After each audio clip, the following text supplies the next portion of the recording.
Good Morning Business, French Tech. Et une deuxième usine ce matin. On a tout à l'heure fait une usine à Aix-en-Provence avec notre pépite. Maintenant, c'est Carbone. Carbone qu'on connaît bien ici, et son président cofondateur Pierre-Emmanuel Martin, avec une nouvelle usine en cours d'élaboration à la Fos-sur-Mer. Bonjour. Bonjour. Alors cette usine, c'est pour quand et quelle est votre ambition en termes de production sur ce site? Cette usine, c'est pour 2026. C'est sur un site de 60 hectares à Fos-sur-Mer, sur le grand port maritime de Marseille. Et sur cette usine, il y a 1,6 milliard d'investissement, c'est 5 gigawatts de production de panneaux solaires, qui est à peu près l'ensemble de ce qu'on installe chaque année en France à cette date. CMA CGM a annoncé entrer au capital il y a quelques semaines. Qu'est-ce que ça change? Ça accélère le calendrier?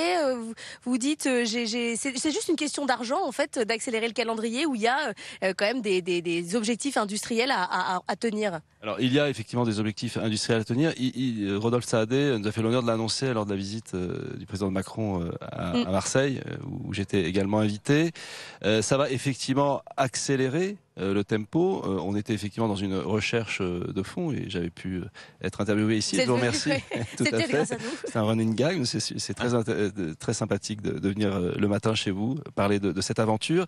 Et effectivement, CMA CGM, c'est quand même un très grand industriel. On connaît cette capacité aussi de projection dont nous on cherche aussi à bénéficier. C'est une entreprise globale. On se veut aussi une entreprise demain globale. Et leur arrivée effectivement accélère et cristallise beaucoup de choses pour nous. Oui. Alors les panneaux photovoltaïques, c'est aussi beaucoup de technologie derrière, c'est aussi de l'électronique, c'est aussi des composants, des semi-conducteurs.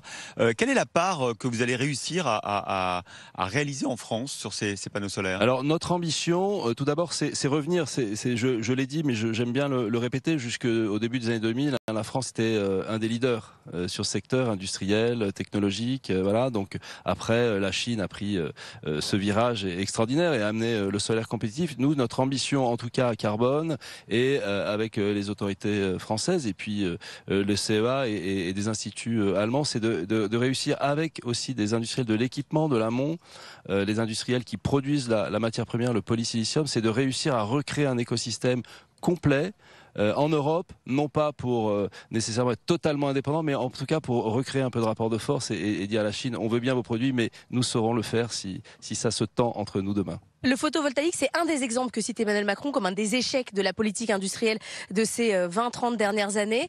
Ici, aux rencontres économiques d'Aix, le thème, c'est recréer de l'espoir. Est-ce que vous n'avez pas l'impression que là, c'est trop d'espoir? C'est-à-dire qu'on s'imagine qu'on va réussir à être un leader européen, un leader français dans le photovoltaïque, mais est-ce qu'on n'y met pas trop de choses? Parce que la compétition, elle est quand même féroce.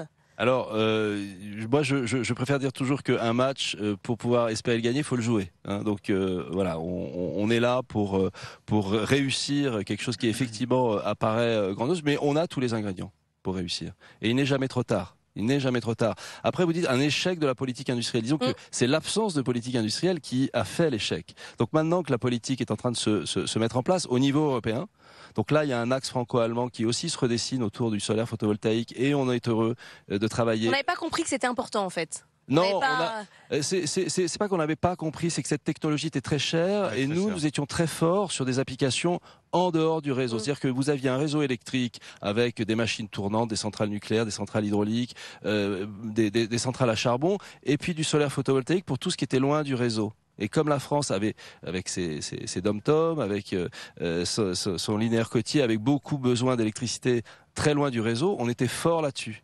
Et puis à un moment donné, les Allemands, les Japonais, les Américains, puis les Chinois ont mis le solaire dans le réseau, ce que nous avons refusé en France, pour différentes raisons. Notamment parce qu'il y avait le nucléaire, j'imagine aussi.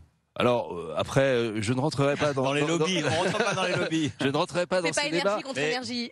Non, on fera pas énergie contre énergie. On dira simplement que quand vous avez l'habitude de faire des choses, il est très difficile d'aller sur d'autres axes. Les Chinois, eux, avaient besoin d'énergie et le solaire est arrivé là-dedans. Alors j'imagine que vous êtes déjà en train de négocier aussi les contrats avec vos futurs clients. Tout à l'heure, on a parlé de la SNCF qui, par exemple, voulait, grâce au solaire, assurer 10 à 15% de son approvisionnement en électricité grâce à ces panneaux solaires. C'est un client que vous prospectez déjà ?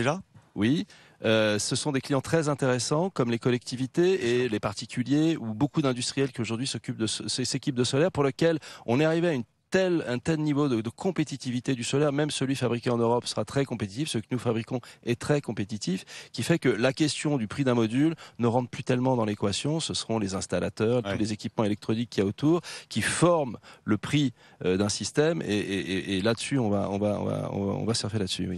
3000 emplois directs vous allez créer, et j'imagine beaucoup plus d'indirects. Notre invité à 6h45 qui fait des gouttières, ça n'a rien à voir pour les dents, à 6h15 nous disait la région n'a aucun problème d'attractivité. On n'a aucun problème à vendre la qualité de vie, à faire venir des talents. C'est vrai ou pas? Alors c'est une région effectivement qui est très dynamique, mais qui a ses propres contraintes d'infrastructure. Il va falloir quand même le dire, il y a une tension sur l'approvisionnement en énergie, en électricité en particulier. Si on prend la zone industrialo-portuaire de Fos, la quantité de projets qui est annoncée fait qu'il y a une demande de puissance qui est assez énorme. Et comment on gère le fait qu'il va y avoir besoin d'électricité dans des délais très courts sur des volumes très très importants.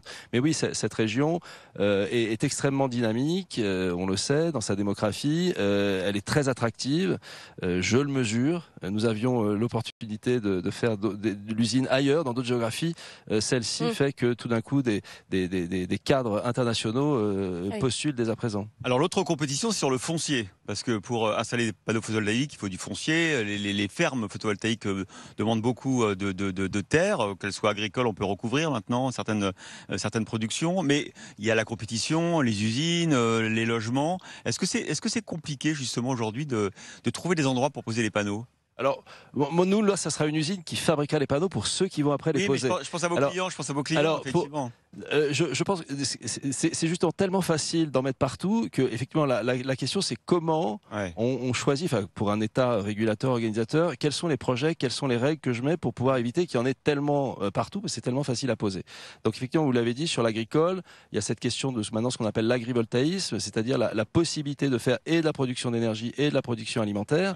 Voilà, donc ça, la France est un des leaders là-dessus, et on doit rendre grâce aux organisations agricoles qui ont quand même poussé à ce qu'il y ait un cadre qui soit créé. Mais là-dessus, pour nos clients, la question demain sera la question de la marge, comment on leur sécurise des marges et qu'ils évitent d'aller chercher toujours le moins 10 ans sur des panneaux, parce qu'il y a les Chinois, et derrière un Chinois, il y a toujours un autre Chinois, et il y a toujours à la fin la possibilité d'avoir même quasiment des panneaux gratuits si on cherche bien dans des warehouses à Rotterdam ou ailleurs. Donc c'est comment à un moment donné on garantit un niveau de qualité et de prix et de marge à des clients en évitant qu'ils aillent toujours chercher moins cher ailleurs. On a beaucoup parlé de délais industriels, notamment dans la loi Industrie verte. Vous qui avez un projet jusqu'en 2026, vous avez l'impression là qu'on accélère un peu, qu'on a mieux compris que c'était quand même une course de vitesse? Oui, alors dans le cadre effectivement de ce projet de loi, nous on porte un certain nombre d'amendements pour effectivement renforcer et accélérer les implantations d'usines. Effectivement, là on le disait tout à l'heure, c'est la question de la politique industrielle. C'est-à-dire que on sort quand même de 30 ans où ça a été quand même la compétition, le libre-échange, où on s'est et la question de la politique industrielle a été un peu abandonnée dans les années 80-90 en France. On était fort là-dessus et ça revient. Bon, là on est très content d'avoir ce genre de loi qui arrive. Alors ça revient avec un débat parmi les économistes, notamment chez nous, Jean-Marc Daniel qui dit toujours mais la globalisation c'est bien, faut arrêter de vouloir produire ce qu'on peut faire en Chine moins cher. Ils sont pas nombreux à défendre ça. Mais Jean-Marc, oui, et puis c'est intéressant parce que vous vous dites non, en fait on s'est trompé pendant plusieurs années, des décennies, et il faut Je ne dis pas tout à fait ça. Et le journaliste que je ne connais pas, et je serais très heureux d'avoir un débat, mais c'est 7h10 tous les jours sur Good Morning Business, n'hésitez pas. Oui, non, je regarde, mais j'aimerais avoir un débat. Il y a les replays, les podcasts si vous voulez. Non, mais ce qui est intéressant, c'est que c'est une vieille tradition en économie qu'on appelle le laisser-faire, qui vient de Hayek, von Mises, et on la connaît.